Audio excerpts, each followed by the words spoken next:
Hey everyone, thanks for joining us for another training session. I'm Kevin Noel as always. I'm excited to bring you guys another great training session. Today we're going to be going over MLS tips and tricks with our guest speaker, broker associate Andrew Caniff. He's going to kind of dive into everything MLS and provide some really good insight and some tips and tricks on how to navigate the platform and just make it easier for both you and your customers. So with that being said, let's jump right in and see what Andrew has to teach us.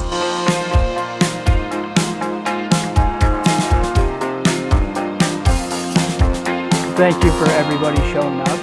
It's a pleasure. So today we're just going to go over some MLS tips and tricks. If you guys have any questions throughout this whole thing, please feel free to ask.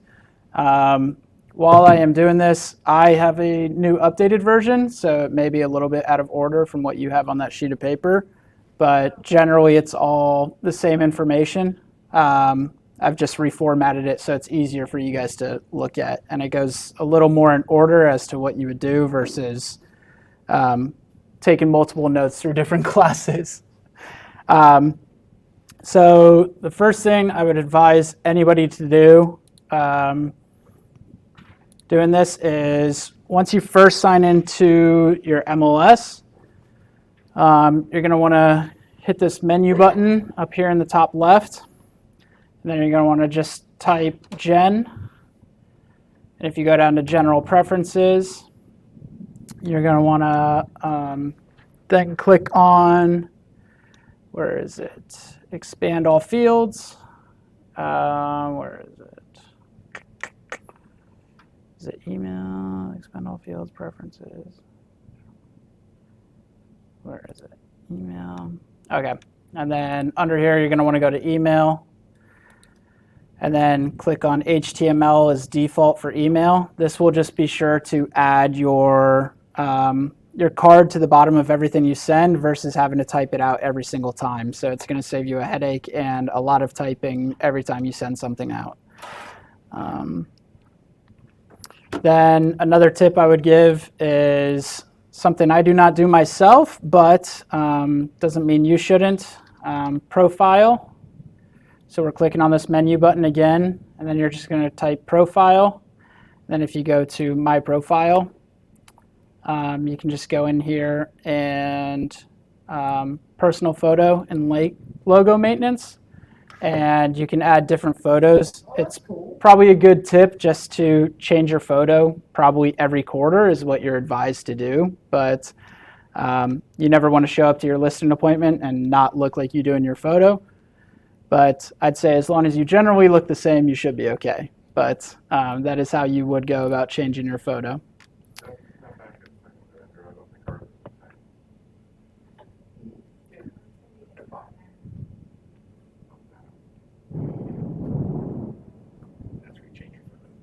You got it? Yeah. Can I ask on that, at top on that quick profile maintenance, if you know what the marketing name thing is, what does that mean?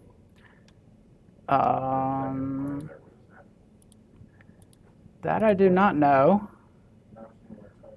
Like a nickname. So if you, so if I was, so Vic could, or if I was Andrew and went by Drew, I could put Drew in there.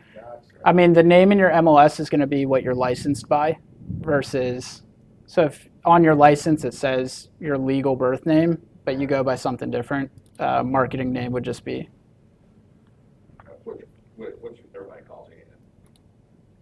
Like, we should show Vic how to use that. And then obviously if you have a different phone number just for work specifically, you may want to change your number in there. Okay, and so marketing name, for instance, on TikTok, I go by your inside agent.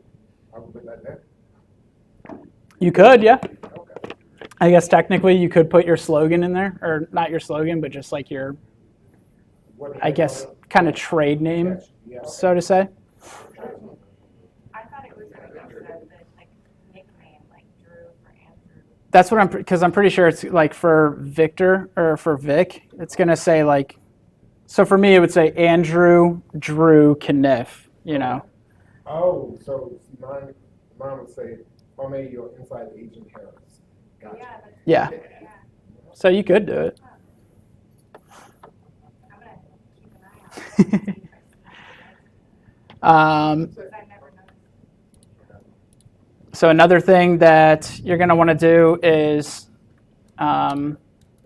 if you go to quick search right here, I'm just going to hit close so all the listings don't pop up. But if you see, my map is pretty much Fleming Island, a little bit of Blanding, and then goes into a little bit of Green Cove, Lake Asbury area. But for lots of people, your map is probably going to be defaulted like this, Center Jacksonville.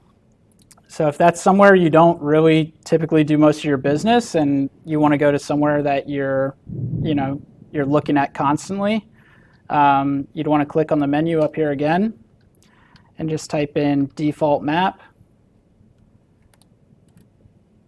And then this little box right here allows you to select where, whenever you hit that quick search, where the map is actually focused on. So if you wanted to change that, you would just have to click this rectangle button and then click and drag and double click when you're done. And that would be my new default map right there. And then once you're done, just make sure you hit save. I'm going to hit reset since I already had mine. But, oh, well, I guess not. So I will do it right now. We'll just do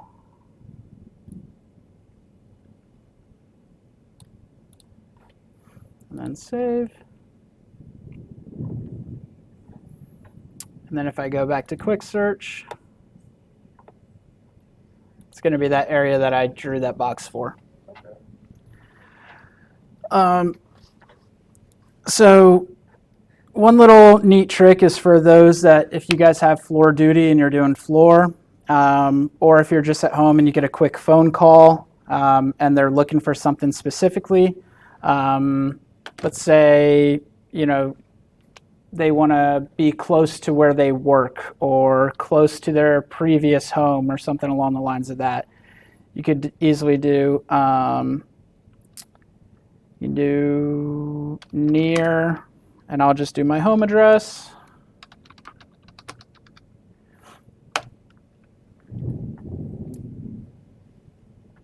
And it's going to pop up with the list, but if I go to the map here, it's going to be, so my home address is right here. So that's the center of the circle. And it's giving me anything within 2 miles of that address that I typed in. So if The address is the center of the circle or where it starts? where the center of the circle is. Okay. So this is just giving me every active listing that's within 2 miles of the address that I typed in. So if we wanted to do, if somebody at work here was like, hey, I live, I want to be close to work. What is it? 8465 Merchants Way.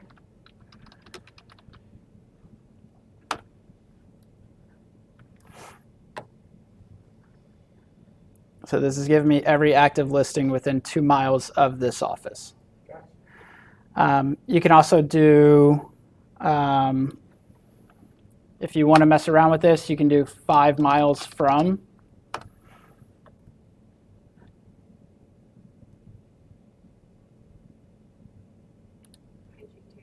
And then it's just expanding the area that you're searching. So if somebody's really particular about, hey, I don't want to be, 20 miles further from my work, you could search for houses that way. And then once you're doing that, you could edit the search and then go edit price and everything like that. I don't believe you could. 20 minutes from.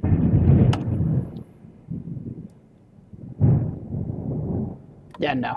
That one property is exactly. I mean, this would be pretty convenient. There's no way that's 20 minutes. So no, 20. So drive time does not work. So if we go back to the quick search here, I'm going to stay on here for a little bit. Another option you can do is 4-bed, 3 bath, less than 375. And if I hit enter, it's going to give me every 4 bed, 3 bath that's active on the market below 375,000. And if so if I go to price and ascending, you'll see it goes from 100,000, and this might take a little bit. So you'll see it's 374,990. So it's staying directly under that 375. How does that 5-bedroom, 3-bath get in that list for that 5.5? Yeah, that's a good question. Because you are given the minimum of 4 bed, 3 bath. So anything, so if it's a 4 bedroom, 2 bath, it will not populate. If it's a 3 bedroom, 3 bath, it will not populate. Where at? Right there. Right there. Right above it. Oh. So I would guess that in here has a half bath. So it's counting toilets, so there's 3 toilets. And if you really want to get crazy, you can also combine those. 3 bath, less than 375, 1, 2, 3. So we're typing in 4 bed, 3 bath, near, we'll do 8465 Merchants Way, less than 375,000. And now this is any 4 bedroom, 3 bath within 2 miles of Merchants Way.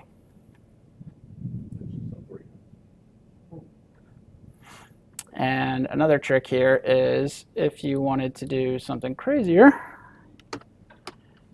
you can also say, so we'll get rid of that less than, and we'll do 375,000 to, we'll do 550,000.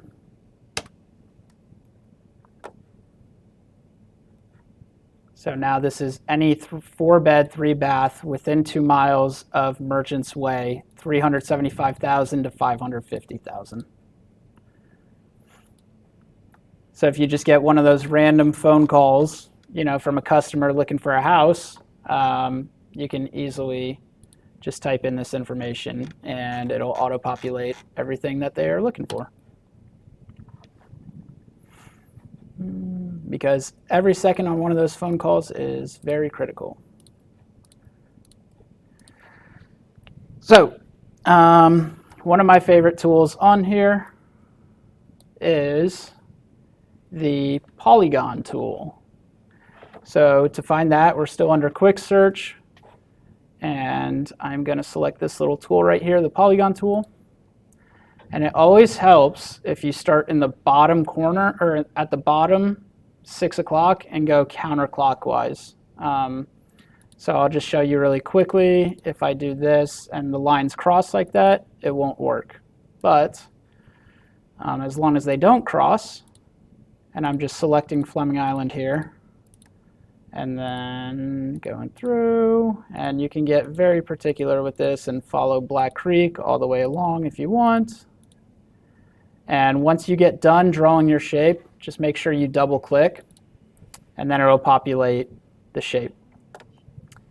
So as you can see, within that shape I just drew with the polygon tool, we have 54 active listings.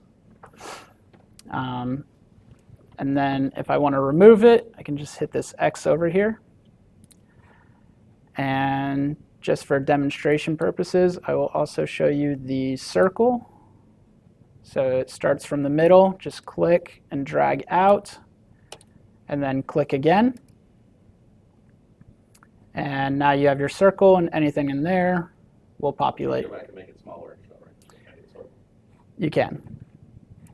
So I will go, if you want to edit the circle, edit shape. This one, you can just move around with the circle. You could also go in here and do a radius search. So it's going from the middle. So we'll just do, just so I'm sure that it's not overextending, we'll do 0.75 miles, create radius. So it's a pretty small circle, but then I would just go delete this big one, and it'll highlight which one it is. But so now I'm only searching in this small radius. To that, with editing shapes, where did my, oh, we're still under that. So if I'm under the polygon tool, and this is very useful for some of those neighborhoods, like for instance on Fleming Island, Eagle Harbor backs up to part of Pace Island. If you're in the Oakleaf area, part of Oakleaf backs up to Orange Park Golf and Country Club. So if you really want to go in there and divide backyards like I have before, you can go, actually make sure you're going through and get in the exact neighborhood you want. But let's say I drew this polygon, and we're getting a little picky here, but let's say I want to throw in Orange Park South as well. So I would click the polygon over here, select edit, edit shape, and then you see all these orange little dots pop up. So if I wanted to add that area, I would just click and drag and expand that area. Oh, I'm clicking the map, not the dot. And then this will allow me to just add another area. Or you can do it the opposite way. And let's say I didn't want the south part of Fleming Island. I could just click and drag these up. It can be a little tedious, for instance, like that. But this is a way. And then when you're done, you just hit leave edit shape mode, which is in the bottom right. And now I have my new shape.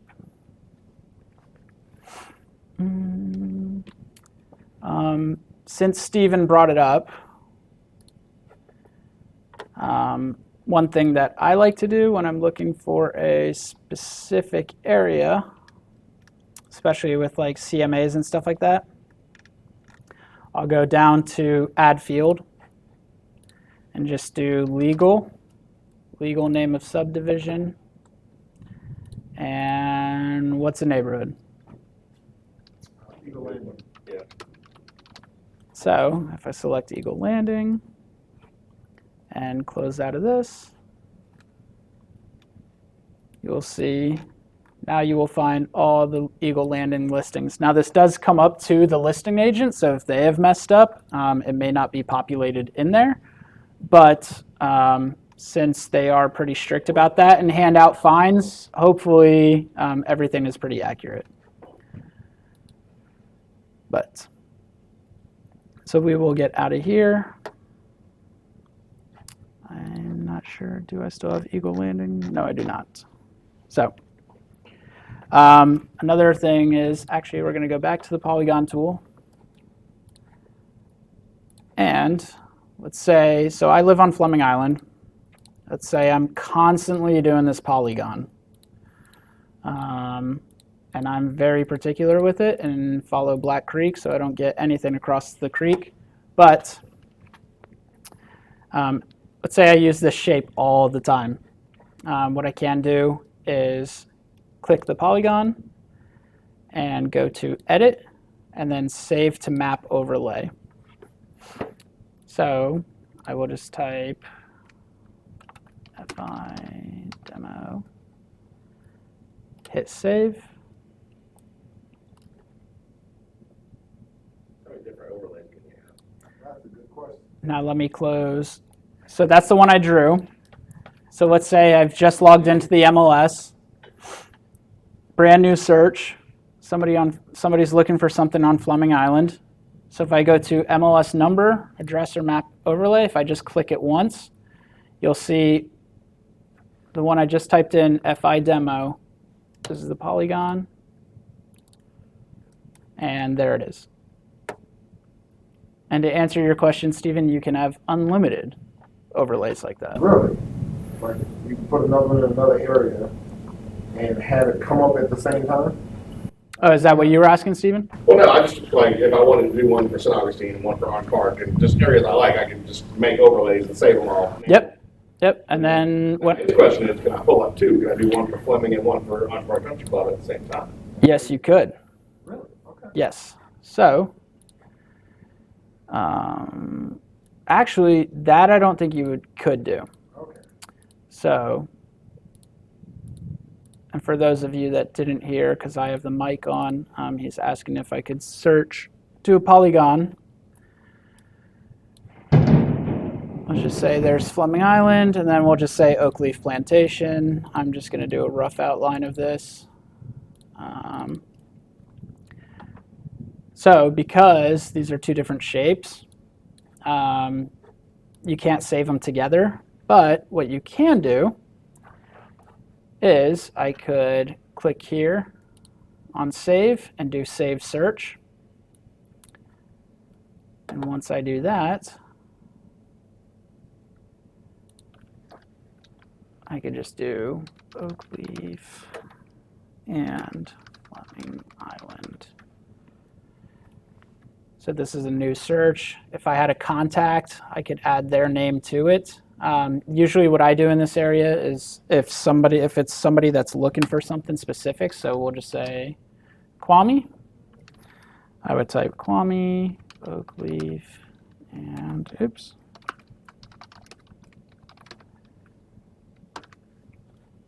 And save. And that way,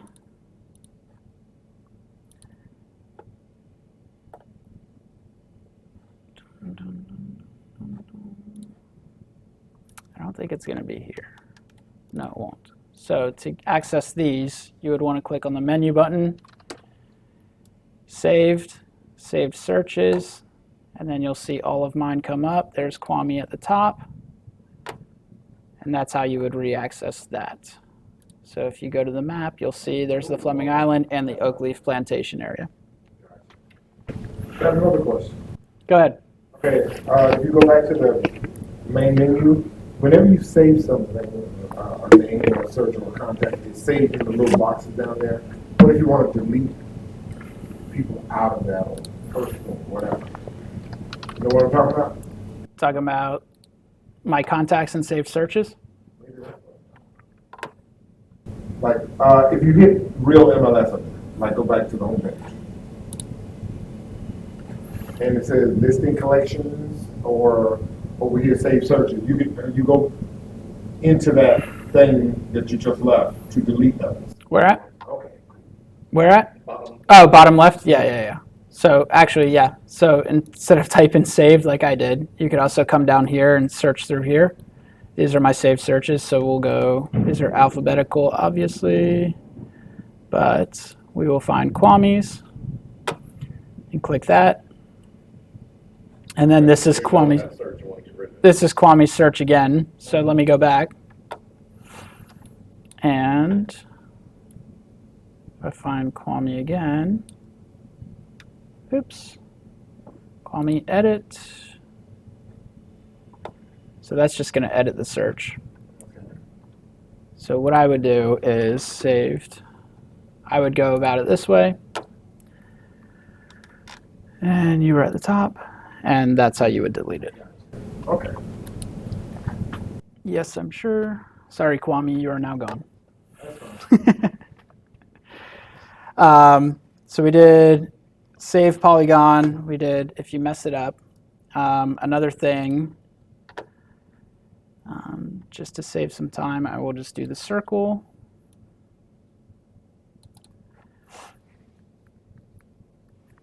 So when you're doing CMAs or anything like that, you're going to want to be under sold. We're going to have a ton of them pop up on Fleming Island probably. And it may not even populate because there are so many. So one thing, oh, there we go, 15,000. Now don't hit view map because it will populate all of those 15,000 dots. Just hit close and then it'll stay like that. But if I come over here to the left under see all and select date ranges, and if I come down to sold date, this is where I can actually, narrow in that date range. So if it's auto-populated to 6 months ago, but if we wanted to go, let's just say a year ago, well, a year and 6 months, we could then just do to February 15th, 2022. And again, there might be a lot in here. Probably should have done a smaller circle. And if it lags like this, lots of the time you can just hit view results. Sometimes it'll go quicker, other times it will not, such as now. So let's get rid of the circle. Let's do something smaller.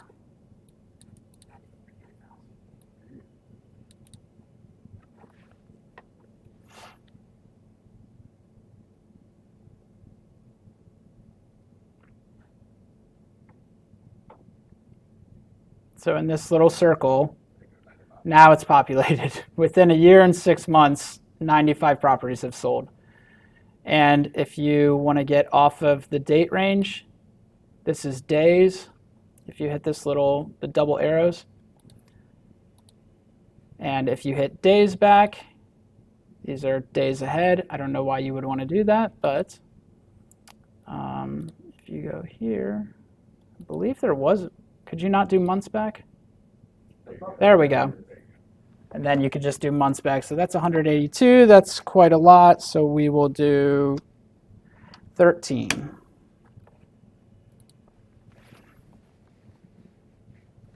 So now you saw it went from 95 because that was a year and 6 months. Now it's just 13 months. Now it's only 60.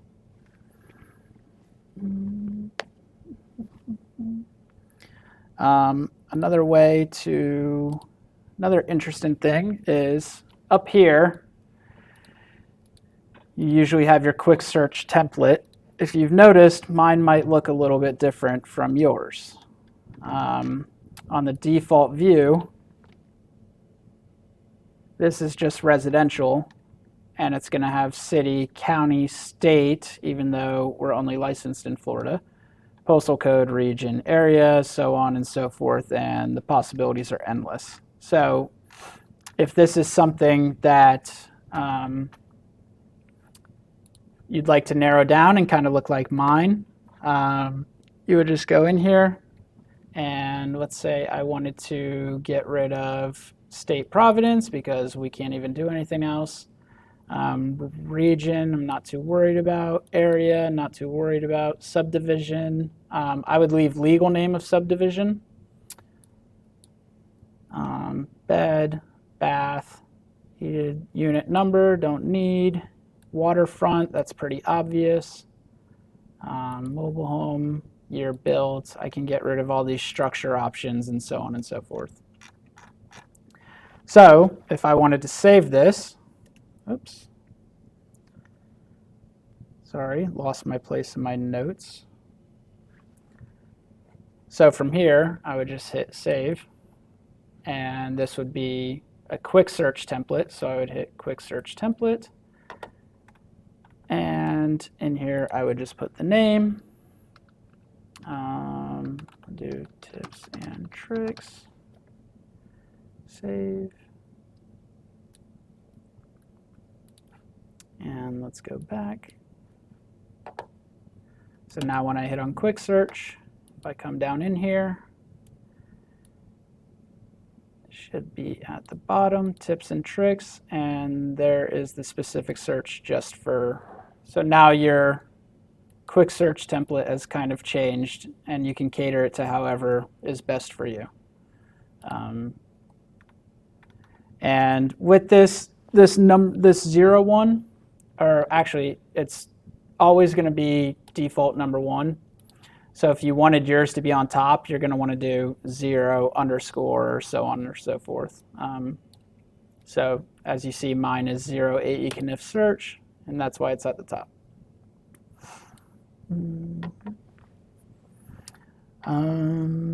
Another thing, one of the things lots of people do not know is, again, we will just come to Fleming Island. I'll just draw it out really quickly. That's not going to work.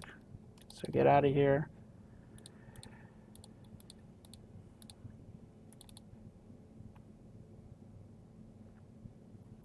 And if I come to the pinwheel right here, the color legend, so right now it's defaulted to show you status, but if I wanted to go to price,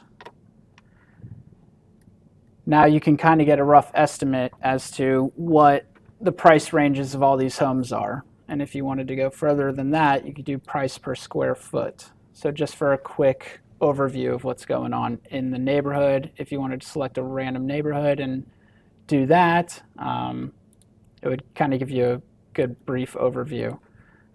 Let's get rid of Fleming Island. And the other thing is if you come over here to overlays and you go to, let's just start with historic districts first.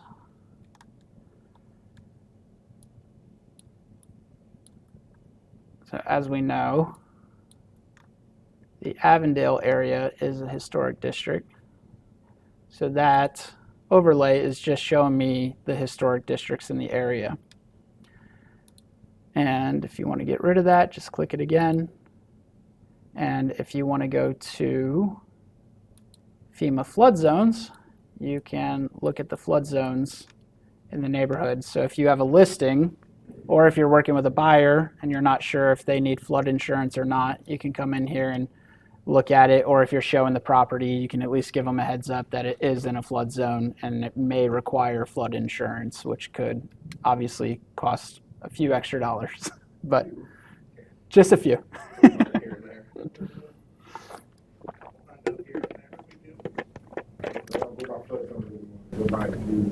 you're within 50 miles of a body of water, you don't find it. Yeah, pretty much everything in Florida is in a flood zone. It's just will they require the flood insurance or not? And I've seen some areas that aren't technically in flood zones, but then when a heavy rain comes in, they'll flood. So, yeah, so be wary about it. I would say advise them to further look into it, but this is just a quick heads up. So let's say we're under quick search. Let's just look in here and see what's active right now.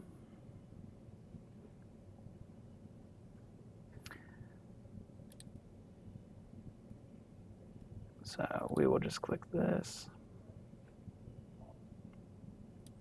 That doesn't even work. So let's say I'm in the middle of a search and I need someone to, or someone calls in the middle of a search and is asking me questions about a listing, or you're looking in one area and you need to look something else in a split second. The only way to, lots of people might know right-clicking and opening a new tab, or center-clicking with the mouse wheel will open a new tab, such as so. I just click the scroll wheel.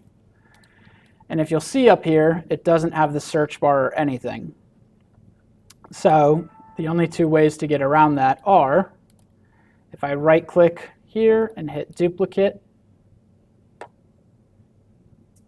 this will add the search bar. The other way to do this would be, let's just go back to our old quick search, bath less than 375.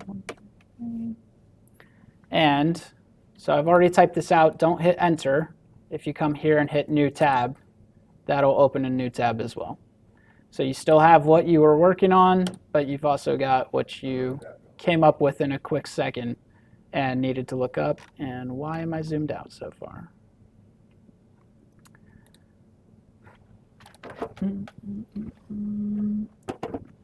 The other thing is lots of people every day, like Miss Albertha will come in here and check the hot sheet.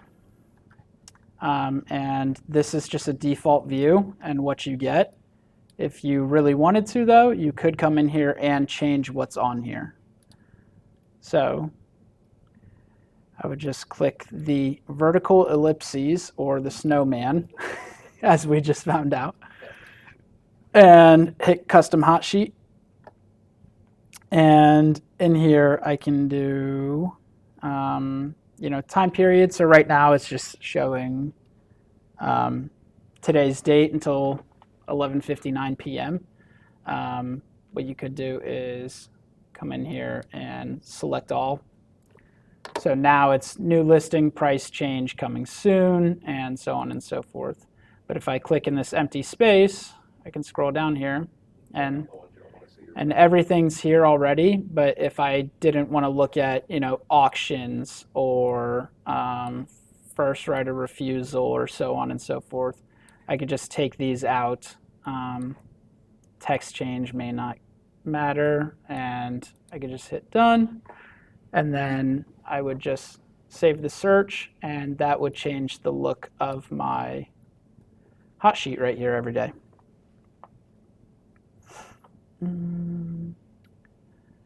Speaking of the hot sheet, and one of the subjects in here is coming soon. I have been told and advised strongly that be careful about what you post on social media, because if you have posted it on social media and it is not on the coming soon list, you could be subject to fines. And I believe the first offense is $1,000. I think there's a second offense, and the third one is 1% commission off of 1% off of your commission, which nobody wants to do. But just wanted to throw that out there to make everybody know it and be comfortable with that. And Kwame's gone, so.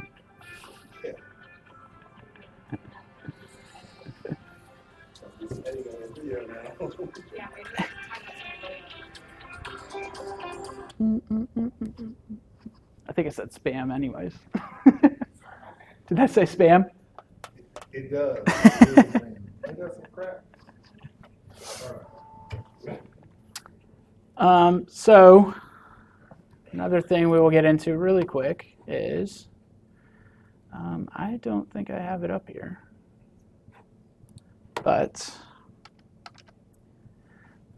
if you are interested in farming, you can come over here to MMT, and from here you can,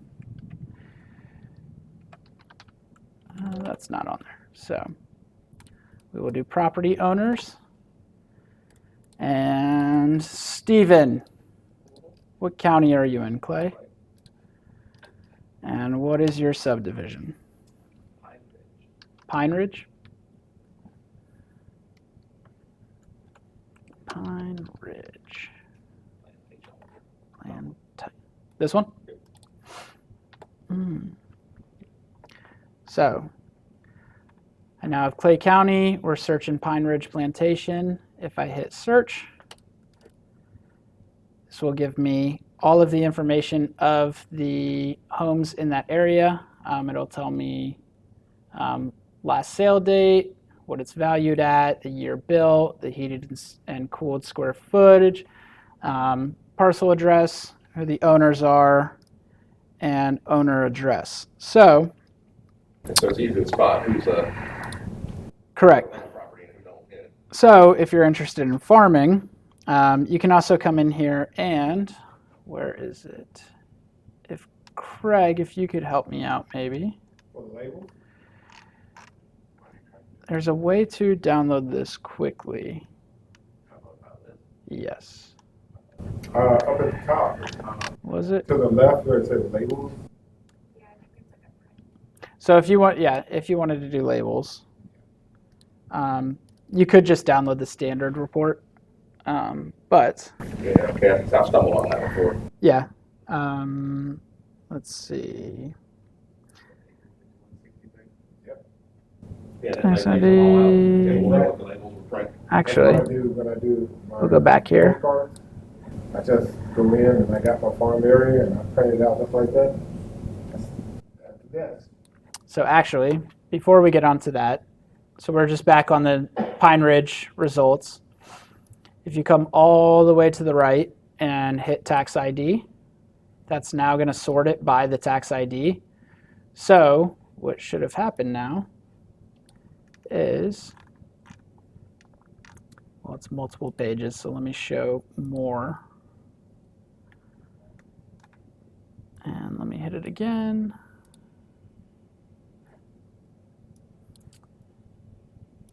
Why would you sort it by the tax ID? So if you are interested in door knocking, It'll actually put them in the order you're gonna walk. it is now, And you actually hit them on the street. Yes. You walk down the road, that's the order the housing will be in. What? yeah. That's pretty cool. So, how are you downloading that? How are you? Yeah. Okay, so if I wanted to download this, up here, if I hit reports, you're going to want to hit the standard report, I believe. Yes. And from here, I could just save as a PDF. So as you were walking through the neighborhood, Right, you're gonna you could have this with you. names and everything right there in front of you. Exactly. That's pretty tight. We'll try that. It's too hot for that right now. If you wanted to come down to this, yes, it is way too hot to be doing that right now. You want to say how? So if you come down here to the advanced options, and if you click on, where is it? It's under owner address. No.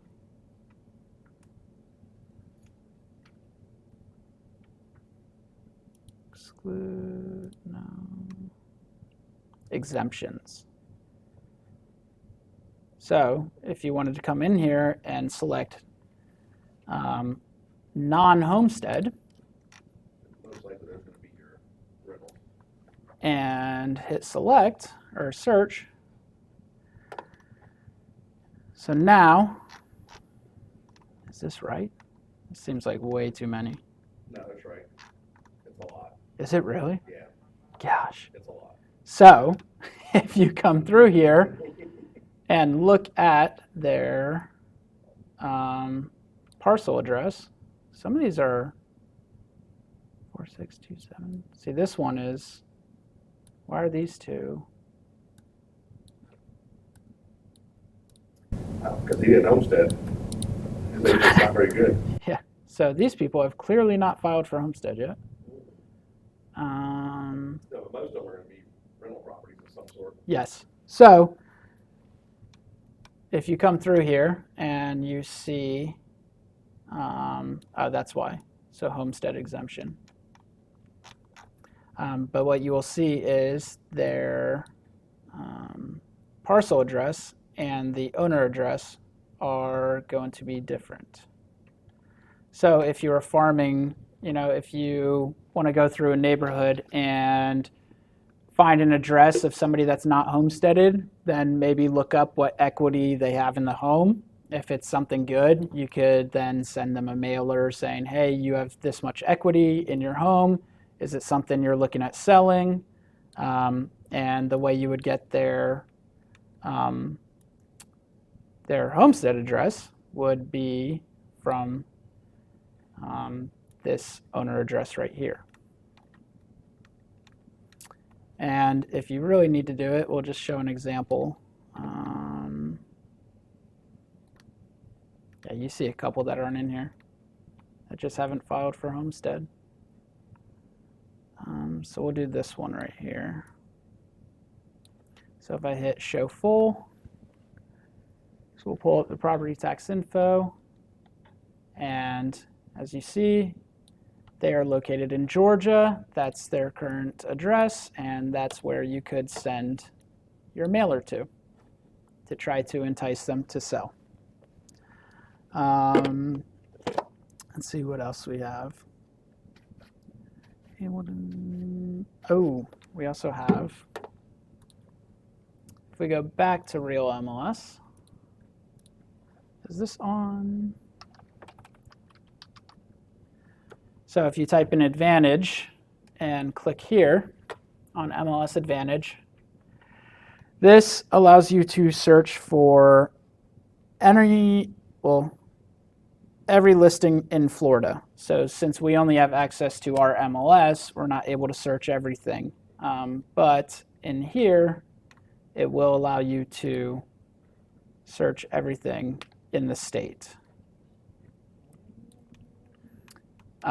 It is a little complicated, and I personally have not messed around with it too much. So explore at your own will. But that is a way to find information on listings that aren't in our current MLS. MLS Touch, what is that? Which one? I think it's an app that they push out, MLS Touch. That I am not too sure about, Craig. I need you to do training. MLS Touch? We're trying to fidget with it right now. I have no clue. When did they push that out? It's a new app. Yeah. Yeah, you should. Let's do the training on it. We'll wrap this one up first. The last thing I'll go over is I actually have it up here, but if you don't have it up in this bar up here, if you hit Menu and type in Domus, click Domus Analytics, and from here, if I hit Market Infographic, if I wanted to find out what the single-family residents for Clay County were doing in the market stats, this is how you would go about checking it. And you are able to download this, screenshot, or just print it out, and this is something that could come in handy on listing presentations or just posting on social media once a month so people understand what's going on. And I believe Dan has gotten a few phone calls off of this, correct? So it is a tool. And again, that's just going, hidden menu, typing in Domus, and then it'll take you to this page, infographic, which will take you to the market statistics. But that is all I have today. Does anybody have any questions? I do. So when we have properties that are not in our MLS and we're trying to search them in MLS Advantage, Okay. how do we add that to that menu bar? Oh, MLS Advantage. So Like we're up there where you have quick search. you're talking about adding something to this bar up here? Sorry. So I'm going to search for MLS Advantage, right? Yes. So if you come to menu, type in MLS Advantage. That's wrong. And if I come here, if I hit this star, so right now I have too much stuff up here, but if I hit more, it will be right here. My star, I think, goes. Anything you star will be put up into this So top bar. now, kind sir, you would type in MLS Touch.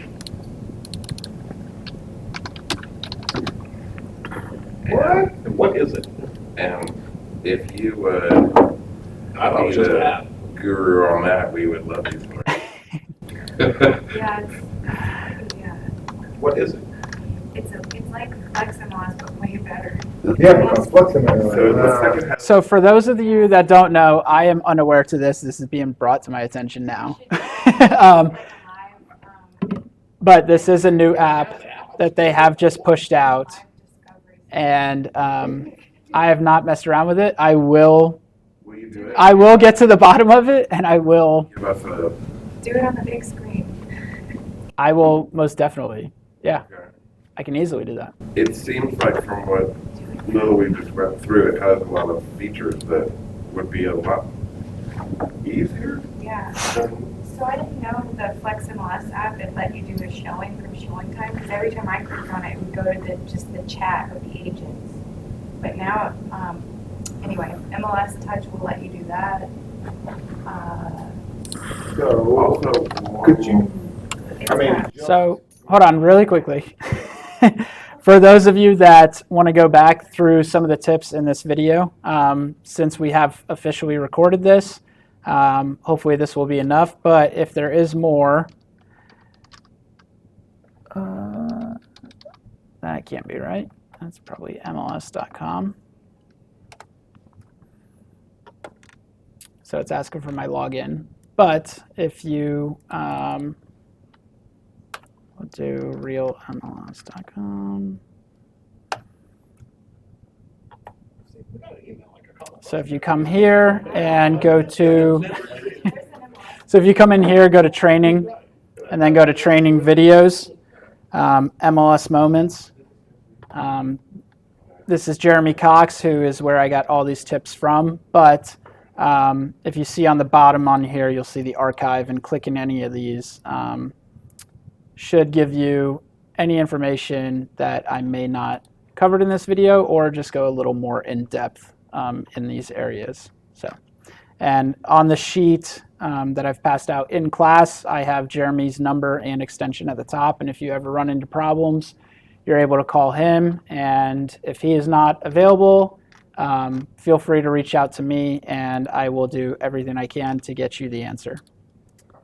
But thank you guys today, and Craig? One more. Back in your Flex MLS, when you have an actual, just any random search, just a quick one that you did. Okay.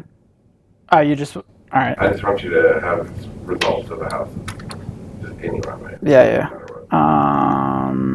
We'll do. When you see those, You want to be on the detail? yeah, Okay. can you go through what that little arrow down next to the that number is for people? Thank you for bringing this up.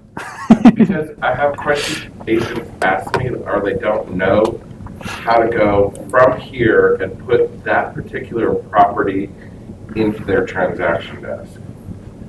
Or they don't know that that little arrow is even there. Yeah. So actually, I thought you were bringing something else up. Oh, go ahead. But we'll cover that first. So personally, what I do is if you just hit this little scroll right here, Right. that'll open transaction desk up for you, and it should auto-populate everything that's in there for you. Be sure to double check it, but everything that's in there should generate into your transaction desk, so you're not typing everything. Okay. But as Craig had brought up, if you hit this arrow right here, which is the MLS number, and then that small drop-down arrow, if I hit transaction desk there, it should bring it into transaction desk as well. Now, will you go over the match contacts, because I believe that's reverse prospecting. Yes. So that's what I thought you were going to bring up. So let's say I'm just searching on the MLS and I come across something. If I hit match prospects right here, this is just populating. So this house that we were just on, and I'll go back, this 8550 Argyle Business Loop meets the search criteria for 2 of my customers. Also, another thing is, let's say you have a listing, which I currently do not, but if you have a listing, you would go to your listing, hit this drop-down area. There's usually something here that says run reverse prospecting. What that does is anybody who's set up a subscription for their customers, once you hit run, it matches and finds out every agent that has a subscription for a customer that your house meets. So every time I get a listing, I usually run reverse prospecting within the first weekend. And I will go through and call all the agents and say, hey, are you still, hey, I don't have their information. I just see that you have a subscription set up. Are you still working with this agent or with this buyer? In that instance, they're going to say, I don't know. So what you can do is give them the MLS number, have them look it up. Then, as Craig had just alluded to, once they hit this drop-down area, they would be able to match the contacts. And let's say it's a, experienced agent who's been in the business for 20 years. They don't know. They have so many contacts they don't know. So they can hit that drop down arrow and say, oh, actually, Chloe Watson, yeah, she's still on the market. Can you send me over the information? And so on and so forth. And that is a very nice tool. But again, just be sure to explain to them that you do not have their buyer's contact information and you ran reverse prospecting via the MLS. And thank you again, Craig, for bringing that up, because I had almost skimmed over it, and I think it's a very vital tool that so many agents do not use. And the other thing, since he brought that up as well, again, if you have a listing, what you can do is in that same area, so we'll just go, I just helped Derek close a house, but let's say Gentle Oaks was your listing. Another thing you could do is hit that drop down button, and in here it'll say to the effect of listing activity, and that'll kind of give you a breakdown of where your listing is being seen, how many are looking at it per day, and you can kind of get a stats overlook of what's going on with it at that point as well. But again, thank you everybody for showing up. Thank you for your questions.